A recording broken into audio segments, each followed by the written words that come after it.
इस कार्यक्रम के पुण्यार्जक हैं नमनकर्ता सन्मति सुबल जिन शुद्ध सेता संघ रजिस्टर्ड, श्री मनोज प्रधान, अनु प्रधान, राजेंद्र जैन TI, श्रीमती अनीता जैन, आकाश जैन, कृति जैन, प्रिंस जैन, पूजा जैन, संजय जैन मुंगावली, संध्या जैन, सनी जैन, संपर्क सूत्र अभिषेक जैन भोपाल 9827812370।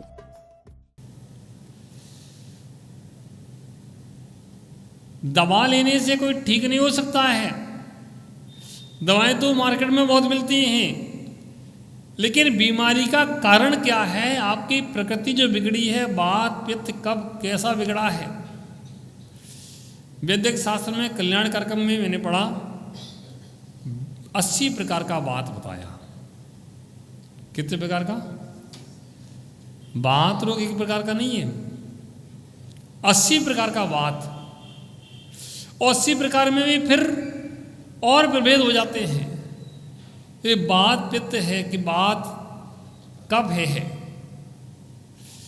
ये सारे दोष उत्पन्न जो होते हैं, एक वैद्य नाड़ी देख करके समझता है कि आपकी क्या परेशानी है, क्यों उत्पन्न हुई है, किस कारण से हुई है, और फिर धीरे से पूछ लेता, कल आपने शाम के समय, रात के समय मठा पिया था,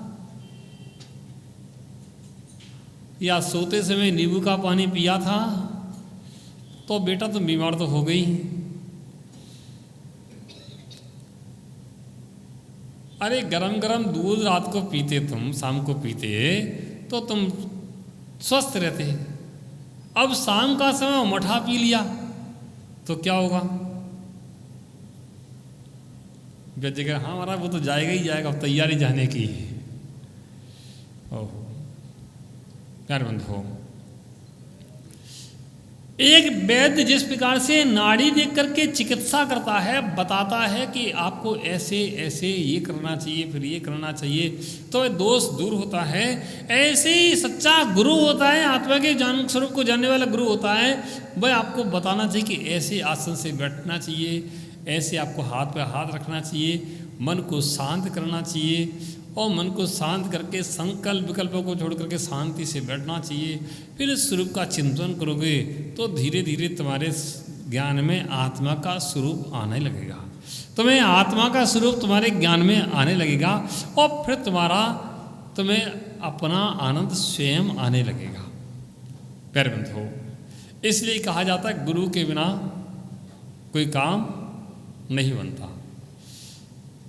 कहते हैं जिसके जीवन में गुरु नहीं उसका जीवन, वाह क्या बात है, आप लोगों को बहुत ज्ञान है।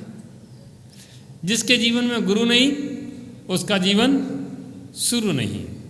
गुरु का बहुत बड़ा महत्व जीवन में होता है, और जो गुरु के महत्व को जानता है, गुरु आपकी नस नस को जानता है। वैद्य तो नाड़ी देख के बताता है कि तुम्हें रोग क्या है, गुरु तुम्हारा चेहरा देख के बता देता तुम्हें रोग क्या है। रोग से मतलब शारीरिक रोग की चर्चा नहीं कर रहे, तुम्हारी आत्मा के रोग की चर्चा कर रहे हैं। सारे रोग तो वैद्य जी बताएंगे। तुम्हें रोग क्या है वह तुम्हारा चेहरा देख के बता देते, तुम्हें ये परेशानी, भाई तुम कहाँ भटक रहे हो, तुम्हारी आंखें डबडब कर रही हैं। जिसकी आंखें जितना ज़्यादा डबडब करती हैं, मानना चाहिए वो उतना ही ज़्यादा चंचल व्यक्ति है, और जिसकी आंखें जितनी स्थिर रहती हैं उतना गंभीर व्यक्ति है। चंचल व्यक्ति की आंखें आपको डबडब करती मिलेंगी बार बार ऐसी। जितनी ज़्यादा पलकें झपक रही हैं, इसका मतलब है उसकी मन की चंचलता बहुत तीव्र है, मन उसका स्थिर नहीं रहता है। प्यारे बंधुओं, गुरु आपके चेहरे की रेखाएं देखकर बता देंगे आपकी चिंताओं की लकीरें खिंची है, आप कितने चिंतित हो। गुरु आपके शरीर के ढांचे को देख के बता देंगे आपकी स्थिति क्या चल रही है, आपकी आत्मा में कितने रोग लगे हैं। प्यारे बंधुओं, ये सारा ज्ञान गुरु को होता है, हर किसी को नहीं होता है। जो उस विषय को जानने वाले गुरु होते हैं उनको ही होता है।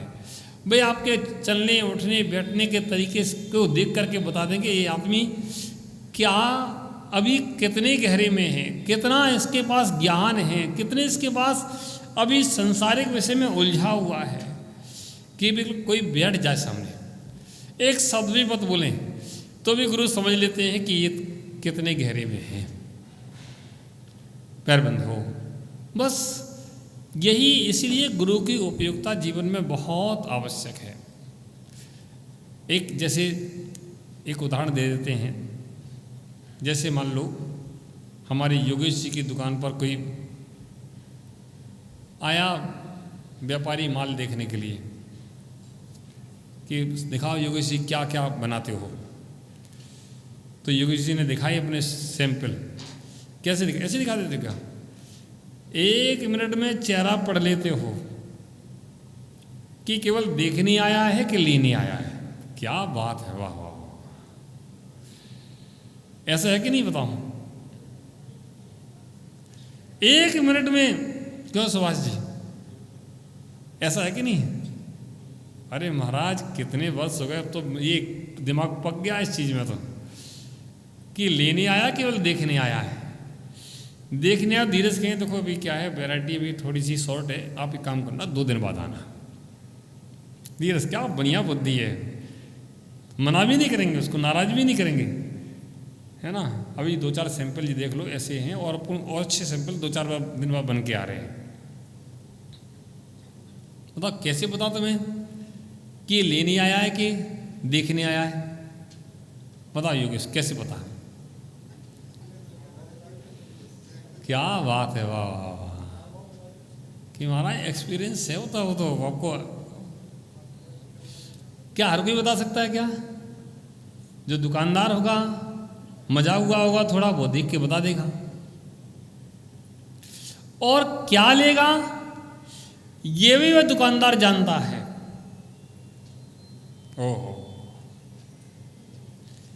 अब एक्सपर्ट हैं किस क्षेत्र के?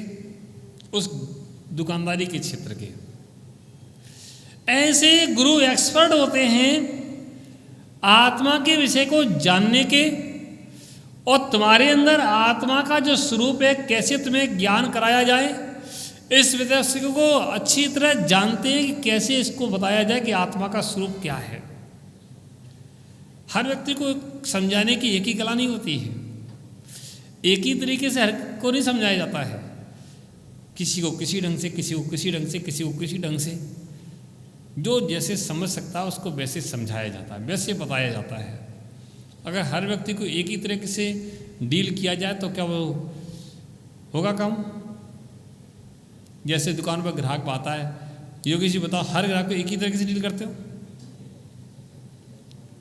किसी से कहते हो देखो ये रख के सैंपल लेना और लो नहीं जाओ, और किसी को बैठाते हो चाय पानी पियो, देख लेते जेब में रख के आया है, हैं? जेब में देखी क्या? अरे चेहरे से दिख जाता है जेब में कितना माल है। क्या बात है, बताओ। ये देखो अनुभव, चेहरे पे देख लेते हैं कि जेब में कितना माल है, और धीरे से बैठा लेंगे, और फिर क्या आप चाय पी लो, है ना। ये सौदा तो बाद में करेंगे, पहले चाय पी लो, दिमाग ठीक कर लो। तुम्हारा दिमाग पहले जो भाग रहा है, जो इधर उधर भाग रहा है, वो रुक जाए। क्या अनुभव है, देखो है कि नहीं है? वो रुक जाएगा।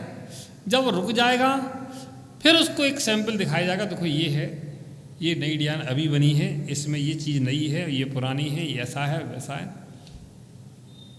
और फिर धीरे धीरे ऐसे ही करते क्या? अरे भाई थोड़ा बहुत अनुभव तो मुझे भी है, तुम क्या समझते हो मैं कुछ नहीं जानता हूँ। हाँ हाँ, प्यार बंद हो। बस ऐसे ही गुरु शिष्य के अंदर विकार हैं, जो भी अच्छे और बुरे गुण हैं उनको जानते हैं, बुराइयों को दूर करने का प्रयास करते हैं, अच्छाइयों को देने के लिए, अच्छाइयों को प्रकट करने के लिए प्रयास करते हैं, और जब उसके अंदर अच्छाइयाँ प्रकट होती हैं, वो स्थिर होने लगता है, फिर कहते ठीक अब तुम बैठ जाओ। जो ग्राहक आने जाने लगता है फिर उसको ज़्यादा मेहनत नहीं करना पड़ती है उसके बाद, फिर उसको बैठा दिया तुम बैठ जाओ, अब तुम अपने आप देख लो। फिर गुरु कहते तुम अपने आप देखो, अब अभ्यास करो। जब अभ्यास करोगे तो तुम्हें आत्मा का स्वरूप दिखने लगेगा, तुम उसे जानने लगोगे। और बार बार अभ्यास करने से हमारा ज्ञान, हमारा आत्मा का स्वरूप जानने में आने लगता है। और जब हमें आत्मा का स्वरूप जानने में आने लगता है, फिर हमें आनंद आने लगता है। फिर वह आनंद जो आता है, उस आनंद को केवल वही जानता है, दूसरा कोई नहीं जानता है। जैसे दुकानदार को लक्ष्मी नारायण आते हैं, दुकानदार के पास लक्ष्मी नारायण आते हैं, तो आनंद जिसके पास लक्ष्मी नारायण आते हैं उसे आता है कि दूसरे को आता है? लक्ष्मी नारायण मतलब क्या बात है, आप लोग कितने समझदार हो कि हमारा ये भाषा तो सब जानते हैं, हम ये तो सब जानते हैं, है ना। लक्ष्मी नारायण आते हैं उसको आनंद आता है, ऐसे ही आत्मा का आनंद उसे ही आता है जो आत्मा का अनुभवन करता है, आत्मा के स्वरूप में लीन होता है, तल्लीन होता है, जानने के डूब जाता है उसमें, उसको आनंद आता है। प्यारे प्रभु, मंद हो उस आत्मा के स्वरूप को हम लोग जाने समझें, क्योंकि उसके जाने बिना हमारा कोई काम बनेगा नहीं। संसार में भटकते हुए हम कभी सुखी नहीं हो सकते। आत्मा के स्वरूप को जाने बिना हमारा काम बनने वाला नहीं है। इसलिए कहते हैं कि जैसे भी नहीं वैसे आत्मा के स्वरूप को जानने का प्रयास करना चाहिए। और कैसे जाना जाता है? आचार्य ने बता दिया, आचार्य महाराज ने, कि गुरु उपदेशात, गुरु के उपदेश से, अभ्यासात, अभ्यास से, संयत परंतरम, और संयत आत्मज्ञान से, गुरु के उपदेश से, अभ्यास से, आत्मज्ञान से, स्वपरांतरम, स्व पर के भेद को, अपने आत्मज्ञान से स्व पर के भेद को, स्व को यानी अपनी आत्मा को, पर को यानी अन्य को, अन्य पदार्थ को, कसायिक भाव को, विकारी भावों को जान करके फिर क्या करना? अंतर को जानती जानता है वह सदा यानी हमेशा, निरंतर यानी सदा हमेशा मोक्ष सुख, मोक्ष सुख को जानता है। मोक्ष में कैसा सुख है वह जानता है। अभी किसी मोक्ष की बात करो तो क्या जानते हो मोक्ष के विषय में? बताओ, मोक्ष के विषय में क्या जानते हो? एक सज्जन बोले, महाराज मोक्ष का बड़ा नाम सुना है, गुरुओं के मुख से, आपके मुख से, मेरी भी इच्छा होने लगी कि मोक्ष का सुख हम भी प्राप्त करें, मैं भी मोक्ष प्राप्त करूं, ये मेरी भावना बन रही है, हम भी मोक्ष जाना चाहते हैं। आप बताएं कि मोक्ष का क्या रास्ता है, क्या उपाय है? मोक्ष जाने का उपाय क्या है? लेकिन इससे पहले एक बात और पूछना है कि मोक्ष में फैसिलिटी क्या क्या है, सुविधाएं क्या क्या है? मैंने क्या सुविधा चाहिए? तो महाराज मोक्ष में खाने के लिए क्या क्या मिलता है, पहनने के लिए कपड़े कैसे मिलते हैं, वहाँ स्विमिंग पूल है कि नहीं है, कैसे हैं, वहाँ के बाग बगीचे कैसे हैं, वहाँ वगैरह वगैरह वगैरह, आप तो जानते हैं जो भी सांसारिक सुविधाएं हैं। वहाँ जो सीट है वो इंग्लिश वाली है कि वो बैठने वाली है, वो आजकल तो ये भी पूछना पड़ता है, बड़ी समस्या है।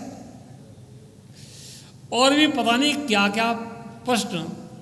उसने कहा महाराज मोक्ष तो जाना है, पहले बताओ फैसिलिटी क्या क्या है। मैंने कहा मोक्ष में ये वाली एक भी फैसिलिटी नहीं है, मतलब कि मोक्ष में कुछ भी खाने को नहीं मिलता है, पहली बात। दूसरी बात, वहाँ कपड़े पहनने को नहीं मिलते हैं। तीसरी बात, वहाँ कोई मकान नहीं है, अलग से कोई मकान नहीं है। बहुत कंजेस्टेड एरिया, एक एक सिद्ध में अनंत अनंत सिद्ध विराजमान है, बहुत कंजेस्टेड है। इतना कंजेस्टेड कहीं नहीं है, मोक्ष इतना कंजेस्टेड है, बहुत वहाँ कोई जगह नहीं है खाली, कोई भी सीट खाली नहीं है। और वहाँ ना कोई स्विमिंग पूल है ना कुछ है, न तो पहले जैसे पंखा टंगा है ऐसे ही वहाँ टंगे रहते हैं। ना कोई घूमने की सुविधा है ना कुछ है, कहीं घूमने नहीं जाते, कहीं फिरने नहीं जाते, ना खाते नहीं मिलता, ना पीने को मिलता, कुछ नहीं मिलता है। बोले महाराज ये आप क्या कह रहे हो? मैंने हाँ, जो है सो तुम्हें बता दिया। कि महाराज ऐसी बात है क्या? भाई हाँ ऐसी बात है, पक्की, बिल्कुल 100%। बताओ गलत तो नहीं कह रहे हैं? मैंने कहा 100% ऐसी बात पक्की है। बोले महाराज मुझे नहीं जाना है, मैं तो यही ठीक हूं। ऐसे मोक्ष में जाके क्या करेंगे? पंखे की तरह लटके रहे वहां। ओहो,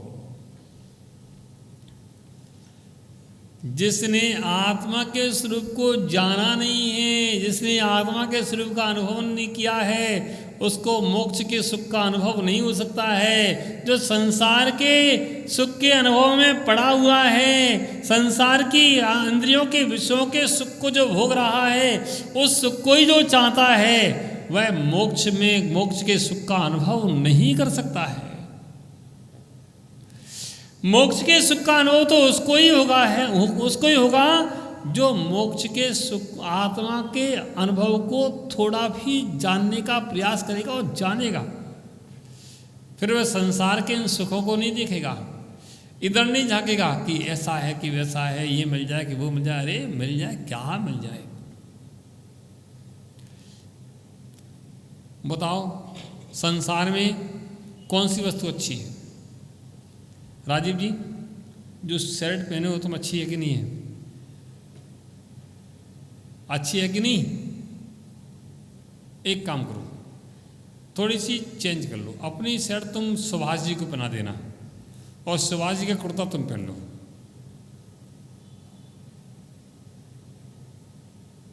ठीक है? बताओ कैसा लगेगा? कि महाराज कुर्ता उनके ऊपर अच्छा लगेगा और शर्ट हमारे ऊपर अच्छी लगेगी। क्यों, कुर्ता अच्छा नहीं है क्या? क्योंकि हमने जिस चीज को देखा है, अनुभव किया है, जिस माहौल में हम रहते हैं, हमको वो ही अच्छा लगने लगता है। इस कार्यक्रम के पुण्यार्चक थे नमनकर्ता सन्मति सुबल जिन शुद्ध सेता संघ रजिस्टर्ड श्री मनोज प्रधान, अनुप्रधान, राजेंद्र जैन TI, श्रीमती अनीता जैन, आकाश जैन, कृति जैन, प्रिंस जैन, पूजा जैन, संजय जैन मुंगावली, संध्या जैन, सनी जैन। संपर्क सूत्र अभिषेक जैन भोपाल 9827812370।